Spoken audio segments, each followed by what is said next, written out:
Hello dear students, we are going to learn in topic. Our topic for discussion is types of gamete. How to find out types of gamete from a genotype.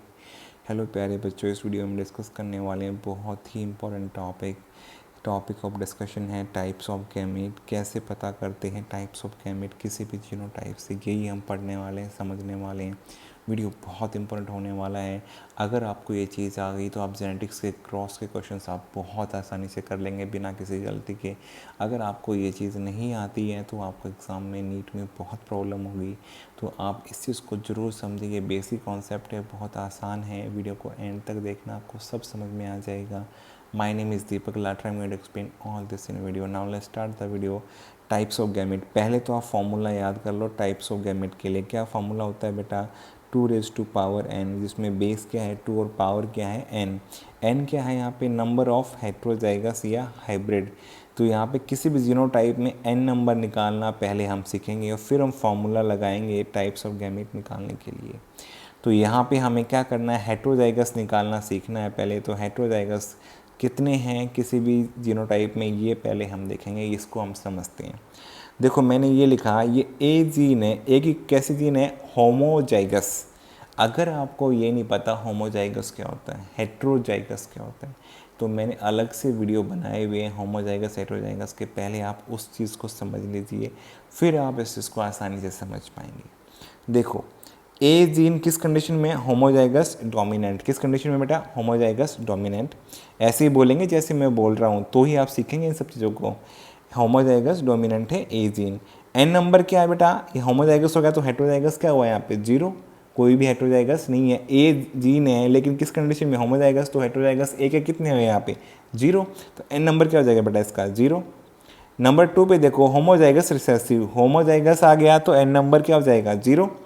एक ही gene है genotype में, तो ए gene है और कैसी condition में? Homozygous. तो N number क्या हो जाएगा? 0। कोई भी हेट्रोजाइगस या हाइब्रिड नहीं है। हाइब्रिड का मतलब यही तो होता है, दो अलग अलग चीज़ों से मिलकर बनने वाला हाइब्रिड कहलाता है या हेट्रोजाइगस कहलाता है। नेक्स्ट फिर से ए जीन है, लेकिन कैसी कंडीशन में बेटा? एक ही जीन है, ए जीन है और कैसी है बेटा? हेट्रोजाइगस है। तो एन नंबर क्या हो जाएगा? जीन एक ही है तो एन इक्वल टू 1 हो जाएगा। n इक्वल टू 1 हो जाएगा क्योंकि ए हेट्रोजाइगस कंडीशन में बेटा और एक ही जीन है तो n इक्वल टू 1 मान लेंगे। नेक्स्ट है, देखो बेटा मैंने बी जीन के लिए देखा है, बी हेट्रोजाइगस है तो n नंबर क्या हो जाएगा? 1 हो जाएगा बेटा। n नंबर क्या होगा? 1 होगा। तो हेट्रोजाइगस कंडीशन में है बी जीन तो एक ही जीन है तो n इक्वल टू 1 हो जाएगा। जितनी जीन होंगी उतने के लिए n यूज़ करेंगे। फिर होमोजाइगस डोमिनेंट है बी जीन, तो यहाँ पे कोई भी हेट्रोजाइगस नहीं है तो n नंबर क्या होगा बेटा? 0 होगा। फिर नेक्स्ट देखो बेटा, होमोजाइगस रिसेसिव हुआ है बी जीन, एक ही जीन है और होमोजाइगस कंडीशन में, तो एन नंबर क्या हो जाएगा? 0 हो जाएगा। कोई और तो जीन है नहीं। तो यहाँ पे एन नंबर निकालना सीखा हमने एक का। अब 2 का देखो, 7th पे देखो, यहाँ पे ए होमोजाइगस डोमिनेंट है, बी होमोजाइगस डोमिनेंट है। तो ए और बी अलग अलग जीन है बेटा, ये सेम जीन नहीं है, साथ में लिखी हुई है भले, लेकिन ये इंडिपेंडेंट जीन है, इनका दूसरे के साथ में कोई रिलेशन नहीं है। देखो ए के लिए होमोजाइगस है तो एन नंबर 0, बी होमोजाइगस है तो एन नंबर 0। पहले हमने अलग अलग देखा था बेटा, अलग अलग, इसका भी एन नंबर 0 आया था, इसका भी 0 आया था, तो 0 + 0 क्या हो जाएगा? टोटल का 0 हो जाएगा। तो एन नंबर 0 आ गया। ठीक है। अब देखो नेक्स्ट में देखो, A homozygous dominant, B homozygous recessive.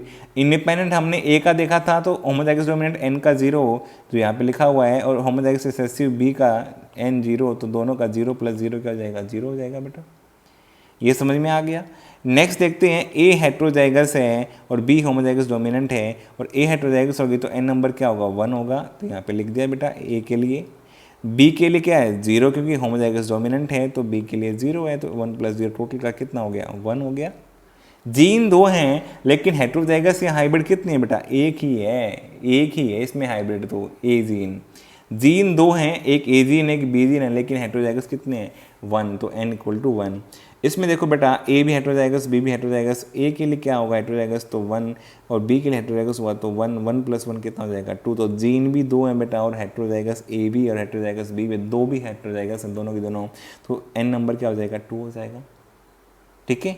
अब हमें क्या लगाना है बेटा? टाइप्स ऑफ गैमेट का फॉर्मूला आप लगा देंगे, इजली लगा देंगे। देखो मैं आपको समझा देता हूँ। पहले के लिए आपको पता है, इसके लिए एन नंबर क्या आया था बेटा? इसके लिए एन नंबर क्या आया था, पहले वाले के लिए 0 आया था। आप ध्यान से देख सकते हैं यहाँ पे 0 है, और 2 की पावर अगर 0 होगा तो बेटा इक्वल टू 1 होगा। तो यहाँ पे एक ही टाइप का गैमेट बना है। देखो यहाँ पे ए से अगर एक ही टाइप गैमेट बना तो एरो लगाना। इसी मेथड का नाम क्या बना बेटा, फोर्क्ड लाइन मेथड। तो टाइप्स ऑफ गैमेट कौन कौन से बनेंगे और उनके अंदर जीन कौन सी होगी, ये पता करने के लिए मेथड का नाम दिया फोर्क्ड लाइन मेथड। इसका मतलब क्या होता है, देखो बेटा ये पहले एग्जाम्पल समझा, जैसे मैंने लाइन बना दिया, लाइन और फोर्क बनेगी। फोर्क किसके लिए बनेगी, हेटेरोजाइगस जो होगी उसके लिए। लाइन उसके लिए बनेगी जो होमोजाइगस कंडीशन में, चाहे वो डोमिनेंट हो चाहे रिसेसिव हो, तो लाइन बनाएंगे। हेटेरोजाइगस हुआ तो फोर्क बनाएंगे। अब देखो ये पहले वाले का एन नंबर 0 था, 2 की पावर 0 लगाएंगे तो 1 टाइप गैमेट बना है, एक ही बनेगा। 2 बन सकते हैं लेकिन दोनों एक जैसे होंगे, ठीक है, नंबर से फर्क नहीं पड़ता है, हम टाइप की बात कर रहे हैं। दूसरा देखो बेटा यहाँ पे एक ऐसा है होमोजाइगस रिसेसिव, तो इसका एन नंबर 0 आया था, यहाँ पे देख सकते हैं। 2 की पावर 0 इक्वल टू 1, एक ही टाइप के बनाएगा, 2 बना देगा गैमेट लेकिन दोनों एक जैसे होंगे, तो लाइन बना दिया, इसलिए इसको फोर्क नहीं बनाना है। फिर ए हेटेरोजाइगस है तो इसका एन नंबर 1 होगा बेटा, 2 की पावर 1 होगा, 2 टाइप के गैमेट बनेंगे, तो यहाँ पे फोर्क बन गया, इसलिए हेटेरोजाइगस के सामने हमेशा फोर्क बनाना है। तो ए में डोमिनेंट आ गया, इसमें ए रिसेसिव आ गया, तो फोर्क हेटेरोजाइगस के लिए यूज़ करना है, इसलिए मेथड क्या बोलते हैं, forked line method, most common method है। फिर फोर्थ में देखो बेटा, फोर्थ में क्या होगा, यहाँ पे बी हेटेरोजाइगस है तो एन नंबर इसका 1 है, आपको ऑलरेडी यहाँ देख चुके हैं। 2 की पावर 1 करेंगे तो कितना हो जाएगा बेटा, 2 की पावर 1 करेंगे 2 टाइप्स बनाएगा तो फोर्क बनेगी। फोर्क बनेगी तो यहाँ पे एक में बी डोमिनेंट एक में बी रिसेसिव, इसलिए यहाँ पे फोर्क बना करके इसको दिखाया है, तो हेटेरोजाइगस के लिए फोर्क बनेगी।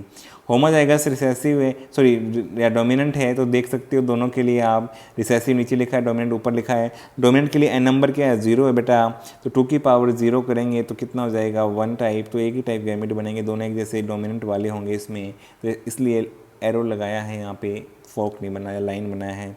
रिसेसिव के साथ भी यही होगा बेटा, एन नंबर 0 होगा, ऑलरेडी यहाँ देख चुके हैं, 2 की पावर 0 करेंगे तो 1 हो जाएगा, एक ही टाइप गैमेट बनाएंगे, रिसेसिव वाले होंगे सारे। इसमें देखो बेटा 2 जीन आ गई, तो इसमें क्या करेंगे, ए को अलग देखना है, बी को अलग, जैसे हमने एन नंबर के लिए देखा, तो यहाँ पे देखा था ये वाला एन नंबर 0 आ गया था, क्योंकि ए के लिए 0, बी के लिए 0, ओवरऑल एन नंबर क्या हो गया बेटा 0, और 2 की पावर 0 एक के बराबर, तो 1 टाइप के बनाएगा, जिसमें ए के लिए हम एक लाइन यूज़ करेंगे और बी के लिए भी ऐसे कंसेक्यूटिव लिख देंगे, तो ए और बी वाला गैमेट बनेगा, इसमें ए बी डोमिनेंट और बी, तो गैमेट के चाहे 4 बना दे या उससे ज़्यादा बना दे, लेकिन टाइप कितने होंगे, एक ही जैसे बनेंगे सारे के सारे, क्योंकि इसके अंदर कोई भी हेटेरोजाइगस नहीं है। नेक्स्ट क्वेश्चन देखो बेटा, नेक्स्ट 8th में देखो, ए होमोजाइगस डोमिनेंट है, जो बी होमोजाइगस रिसेसिव है, तो यहाँ पे एन नंबर क्या होगा, 0 होगा, तो 2 की पावर 0 करेंगे तो 1 टाइप बनाएगा, जिसमें ए के लिए लाइन आएगी बेटा और बी के लिए भी लाइन आएगी, क्योंकि ये होमोजाइगस है, और ये इसमें क्या बनेगा, ए के लिए डोमिनेंट है और बी के लिए रिसेसिव है, तो सारे गैमेट ऐसे ही बनेंगे, इसी टाइप के जीनोटाइप वाले बनने वाले हैं इसमें। इस जीनोटाइप से यहाँ पे जीन 2 हैं लेकिन टाइप ऑफ गैमेट एक के बनेंगे, यहाँ जीन 2 हैं, टाइप ऑफ गैमेट एक टाइप के बनेंगे सारे।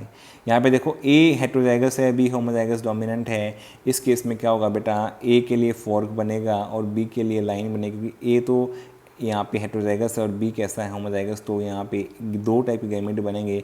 इसका एन नंबर क्या होगा बेटा, 1 + 0 1 होगा, 2 की पावर 1 करेंगे तो क्या हो जाएगा, 2 टाइप्स आ जाएगा बेटा।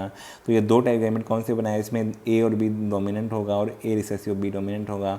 तो यहाँ पे आपको प्रैक्टिस करना है, प्रैक्टिस करने से चीज़ें आपको सारी आएंगी, बिना प्रैक्टिस के आपको नहीं आएंगी। यहाँ पे सैकड़ों क्वेश्चन प्रैक्टिस करके जाओगे एग्जाम में तो जल्दी से वहाँ पे सोल्व कर पाओगे। अब देखो यहाँ पे ए के लिए फोर्क बनेगा, बी के लिए लाइन बनेगा, तो यहाँ पे 2 टाइप के गैमेट बन गए, इसमें ए भी डोमिनेंट बी भी डोमिनेंट, ए रिसेसिव और बी डोमिनेंट हो गया।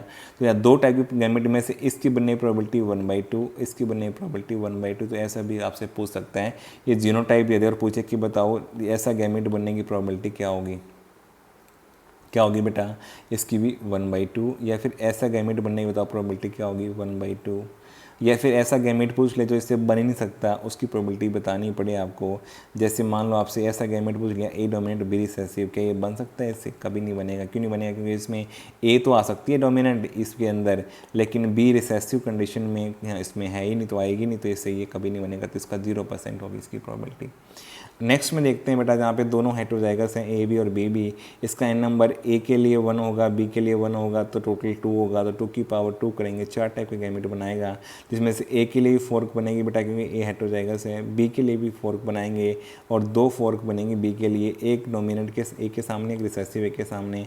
तो ये 4 टाइप के गैमेट, देखो यहाँ से ये गैमेट इसके साथ फ्यूज हुआ तो ये A B dominant B B dominant, A dominant B recessive के साथ फ्यूज हुआ तो ये वाला बनेगा, और ए रिसेसिव बी डोमिनेंट तो ये वाला बनेगा, और ए रिसेसिव बी रिसेसिव वाला बनेगा। तो 2 गैमेट तो ऐसे हैं इसमें दोनों डोमिनेंट हैं या दोनों रिसेसिव हैं, 2 ऐसे हैं बेटा एक डोमिनेंट है ए बी रिसेसिव है या फिर ए रिसेसिव है बी डोमिनेंट है, इनकी सबकी बनने की प्रोबेबिलिटी बेटा इक्वल है। तो इसका मतलब प्रोबेबिलिटी क्या होगी 1/4 for this gamete, 1/4 for this, 1/4 for this, या परसेंटेज में 25%, ये इक्वली बन सकते हैं बेटा। जो मियोसिस होगा ना तो इस जीनोटाइप से इक्वली चारों बन सकती हैं। तो आपको एग्जाम में हो सकता है पूछ लिया जाए कि बेटा यहाँ पे क्या है, किस तरह से जो है आपको परसेंटेज से क्वेश्चन आ सकते हैं, इस तरह क्वेश्चन आपको एग्जाम में देखने को मिल सकते हैं। तो यहाँ पे सबकी प्रोबेबिलिटी इक्वल है, तो 1/4 या 25% ईच। तो एग्जाम में पूछ लिया जाएगी बताओ इस जीनोटाइप से इस गैमेट की बनने की प्रोबेबिलिटी क्या होगी। तो आपको डायरेक्टली क्या करना है कि बेटा एन नंबर निकालना है, एन नंबर निकाल के ये डायरेक्टली सॉल्व करके देख लेना है, और सॉल्व करके देखोगे तो उसके बाद में आपको ये आसानी से समझ में आ जाएगा। या इसको समझने का एक और तरीका भी हो सकता है बेटा, देखो ए से डोमिनेंट ए जाने का 1/2 है, प्रोबेबिलिटी रिसेसिव ए जाने का 1/2 है, आप ऐसे निकाल सकते हैं। मैं आपको सॉल्व करके दिखाता हूँ। देखो ए हेटेरोजाइगस हो तो आपने ऊपर भी देखा है, आप ध्यान दो यहाँ पे, इसकी बनने की प्रोबेबिलिटी क्या है बेटा 1/2, इसकी बनने की प्रोबेबिलिटी 1/2। बी अगर हेटेरोजाइगस हो इसकी प्रोबेबिलिटी 1/2, इसकी प्रोबेबिलिटी 1/2, इसी को यूज़ करेंगे बेटा यहाँ पे। और यहाँ पे मान लो अगर ये गैमेट इस तरह से है, इस गैमेट की पूछी है, तो रिसेसिव ए आने की प्रोबेबिलिटी क्या होती है बेटा 1/2, डोमिनेंट बी आने की प्रोबेबिलिटी 1/2 होती है, और ये कितनी हो जाएगी 1/4, तो यह 25% यहाँ पे आ जाएगा, परसेंटेज में पूछा जाएगा। तो आप ऐसे करके डायरेक्टली अप्लाई कर सकते हैं एग्ज़ाम में आपको अपना टाइम बचाना है, आपको पूरा सॉल्व करने की ज़रूरत नहीं है। तो ये शॉर्टकट मेथड इन्हीं को कहते हैं, ये जेनेटिक्स के शॉर्टकट मेथड हैं, जहाँ पे आपने इतना प्रैक्टिस कर लिया कि आप डायरेक्टली जैसे मैंने सॉल्व किया आप इस तरह से सोच पा रहे हैं कि यहाँ पे इंडिविजुअल ए में देखा तो मैंने प्रोबेबिलिटी ए डोमिनेंट ए की 1/2 आ गई, रिसेसिव ए की 1/2 आ गई, डोमिनेंट बी की 1/2 आ गई, रिसेसिव बी की 1/2 आ गई। और फिर जिसका ही पूछा, चाहे मैं किसी का भी निकालना चाहूँ बेटा आप किसी का भी निकाल सकते हैं, कोई प्रॉब्लम नहीं होगा। देखो ये हो गया, ये डोमिनेंट ए आने की 1/2, रिसेसिव बी आने की 1/2, देखो यहाँ से 1/2 ये वाली आ गई, ये वाली आ गई, तो 1/4, 1/4 आ रहा है हर बार, किसी की पूछ सकते हैं आपसे। तो आप ऐसे करके सॉल्व कर सकते हैं। फिर नेक्स्ट मैंने आपकी प्रैक्टिस के लिए छोड़ा है, आपको इसमें एन नंबर निकालना है पहले, तो जिसमें ए होमोजाइगस है, बी हेटेरोजाइगस है, डी होमोजाइगस रिसेसिव है, जी हेटेरोजाइगस है, तो एन नंबर निकालो। और टाइप्स ऑफ गैमेट कितने आएंगे आप 2⁻n का फॉर्मूला लगाओ, ये मुझे आप कमेंट करके बताओ। नेक्स्ट क्वेश्चन पे चलते हैं। नेक्स्ट क्वेश्चन आपको समझाता हूँ। Diploid organism is homozygous for 2 loci, तो 2 कंडीशन यहाँ पे दी हुई हैं, होमोजाइगस 2 कंडीशन पे है और heterozygous for 2 loci. How many types of gamete में भी प्रोड्यूस, ये पूछा है आपसे।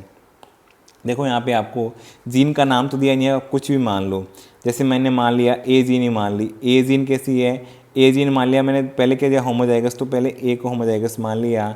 और ये डोमिनेंट रिसेसिव फॉर्म में ऐसा कोई फर्क नहीं पड़ता कि होमोजाइगस तो होमोजाइगस होता है। मैंने ए को डोमिनेंट फॉर्म में होमोजाइगस मान लिया, बी को रिसेसिव फॉर्म में मान लिया, फिर मैं डी को ले लेता हूँ, डी जो है हेटेरोजाइगस है, और फिर मैं ई को ले लेता हूँ। ये दोनों कैसे हैं बेटा हेटेरोजाइगस हैं, तो इसमें तो हेटेरोजाइगस तो ऐसे ही लिखेंगे। अब हमें एन नंबर निकालना है पहले टाइप्स ऑफ गैमेट निकालने के लिए। एन नंबर ए के लिए क्या होगा 0 होमोजाइगस है, बी के लिए 0 बेटा होमोजाइगस है, यहाँ पे डी के लिए 1 होगा, ई के लिए 1 होगा, तो ओवरऑल 2। तो बेटा यहाँ जीन तो 4 आ गई हमारी। एग्जाम में आपको ऐसे स्टेटमेंट लिख के देगा, देखो इस तरह से आपको सोल्व करना है, फिर अपना कुछ प्रेजेंस ऑफ माइंड लगाना है। तो जैसे मैंने सॉल्व किया, अब इसमें हो सकता है ए को आप हेटेरोजाइगस ले लो, कोई फर्क नहीं पड़ेगा बेटा, आप इसको हेटेरोजाइगस ले लो, इसको हेटेरोजाइगस ले लो, 2 हेटेरोजाइगस होने चाहिए, कोई भी 2, या तो ए और डी हो सकते हैं, या ए और ई हो सकते हैं, ए और बी हो सकते हैं, या फिर होमोजाइगस लेने हैं तो कोई भी 2 होंगे। जैसे हमने लिए ए और बी ले लिए, आप हो सकता है बी और डी को होमोजाइगस ले लो, आप हो सकता है बी और ई को होमोजाइगस ले लो, उससे कोई फर्क नहीं पड़ेगा बेटा। तो यहाँ पे कोई 2 तो होमोजाइगस होंगे, कोई 2 हेटेरोजाइगस, तो एन नंबर 2 ही रहने वाला है बेटा हमेशा।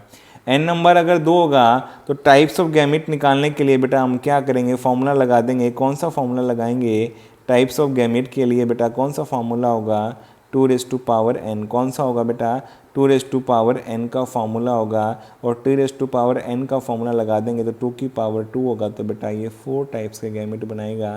तो जीन यहाँ पे 4 हैं लेकिन टाइप्स ऑफ गैमेट भी 4 बने क्योंकि इसका n नंबर 2 था, इस वजह से। तो इस क्वेश्चंस को हम इस तरह से और भी बहुत सारे क्वेश्चन को हम सॉल्व कर सकते हैं। मुझे उम्मीद है कि आपको ये सारा टॉपिक समझ में आ गया होगा। अब सारे क्वेश्चंस आप टाइप्स ऑफ गैमेट के कर पाएंगे। अगर आपको समझ में आ गया, वीडियो आपको पसंद आया तो वीडियो को लाइक करो, कमेंट करो, चैनल पे नए चैनल को सब्सक्राइब करो, अपने फ्रेंड्स के साथ शेयर करो बेटा, मेरा हौसला अफजाई करने के लिए, मुझे मोटिवेट करने के लिए। Thank you for watching the video.